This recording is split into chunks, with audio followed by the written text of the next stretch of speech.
fictional band Rolling Thunder's tracks underneath all the animation sequences where Ethan is basically dreaming.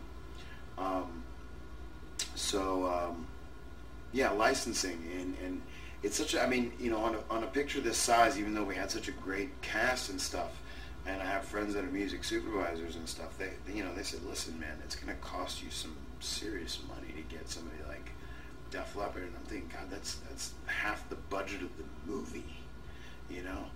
I can't afford that, you know, nor can I go to my investors and say, hey, listen, I need $500,000 for 5 songs. They're just not going to be down with that.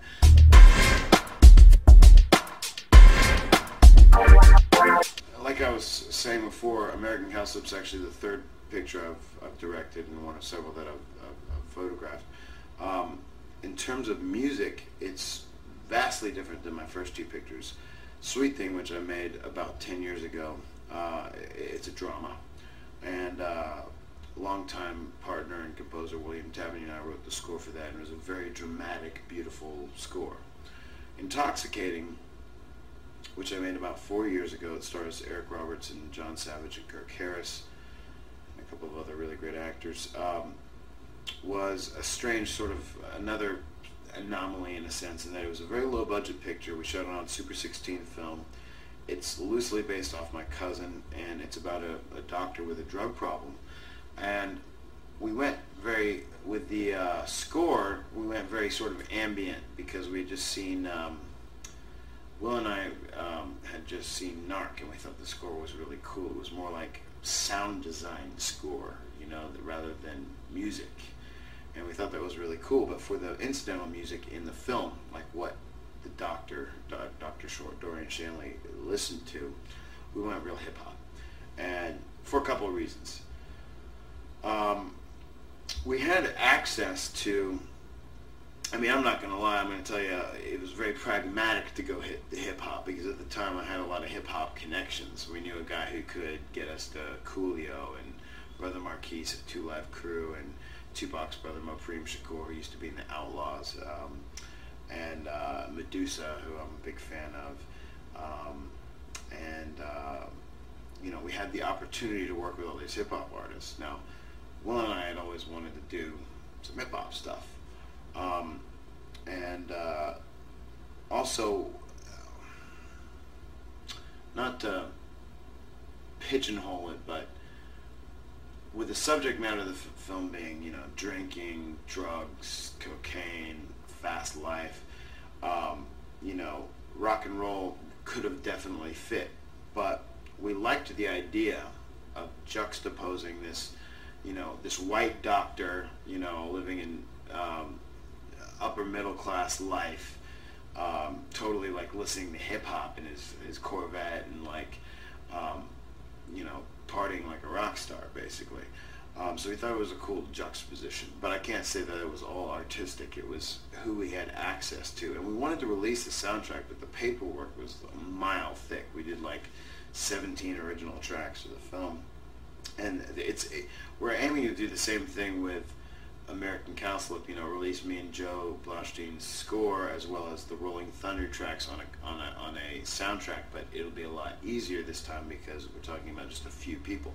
On a hip-hop track, for instance, you may have 2 producers, me and William, plus, you know, 4 artists, you know, either rapping or contributing or performing. I mean, so you're talking about 6 pieces of paperwork just for the publishing, and then 6 pieces of paperwork just for the well, I guess there was no mechanical, but, you know, just like tons of paperwork for 17 tracks. It was ridiculous, you know, and you have to file that stuff with ASCAP and the taxes. I mean, it's crazy. It's going to be a little bit more contained on American Cowslip. Also, Will and I's studio got a lot bigger. We have you know, still not big, it's still a boutique place, but we were recording vocals in a closet back then. Now we have a booth, you know, so, yeah, we're going to be a little bit more organized this time. So it's a little bit bigger of a picture, although it's still an indie.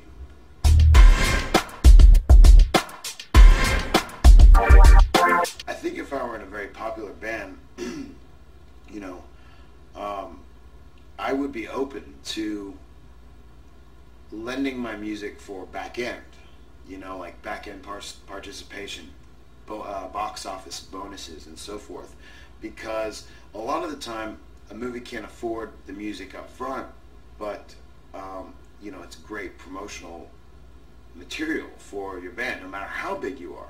Like, I'm thinking about what Garden State did for 07. They're already a great band. They're fairly well established, but they got a lot bigger after Garden State came out. Now, I'm not saying a band like Def Leppard needs any help, but, you know, it's just another platform for you to stand on, you know. I think of the Virgin Suicides and what it did for the French band Air. You know, they sold so many more albums after that. So if you're already out on tour and then you come out in a movie that's indie and it's cool, you know, you could take some back end instead of $200,000 to $500,000. Now, we never approached Def Leppard because we couldn't afford them. And who knows, they might have been totally cool about it. You know, we didn't approach Van Halen either. I did go after the band The Cult because I love The Cult. They're one of my favorite rock bands of all time.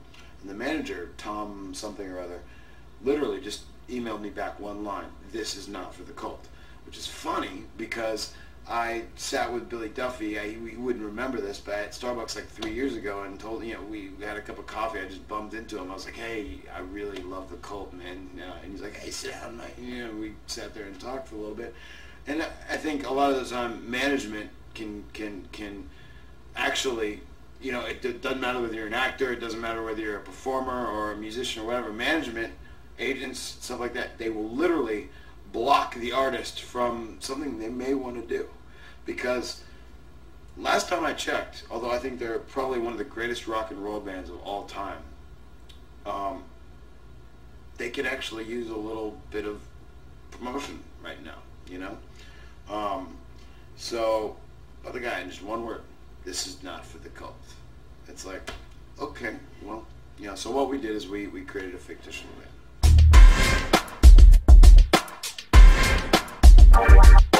Very likely American Cowslip will start being seen in the summer of 2008.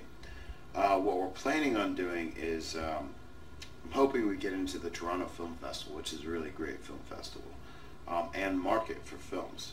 At that point, we're either hoping a mini major studio or a major studio picks up the film for distribution and does what I'd like to do personally is a staggered release, like the film Memento, which started out just on a few screens and sort of built up heat and stayed in theaters for 4 to 5 months, I believe. And that's great. Any movie that stays in theaters for 4 to 5 months, even if you're on fewer screens, it has time to really pick up an audience. Memento ended up doing really well. Or, you know, somebody like the Weinstein Company can pick it up and put it out on, you know, 700, 1,000, 1,200, 2,000 screens. A less likely scenario for an indie like this, but actually with stuff like Juno doing well and Napoleon Dynamite, it's very possible. But it's just a much bigger spend. It costs $25 million to put a film out, you know, and all the billboards, the advertising, all that stuff. So either one of those scenarios is good for me. I mean, whether we do a small indie staggered release or a widescreen release, it will be a theatrical release because of the talent involved. And then also, people tend to really like the story and the script, and the movie's going to be a very strong piece. And it's very original. This is, I mean, I can't say nothing like it's been done before because I'd be lying through my teeth, but it is very original. I mean, the only movies that come close to this film in terms of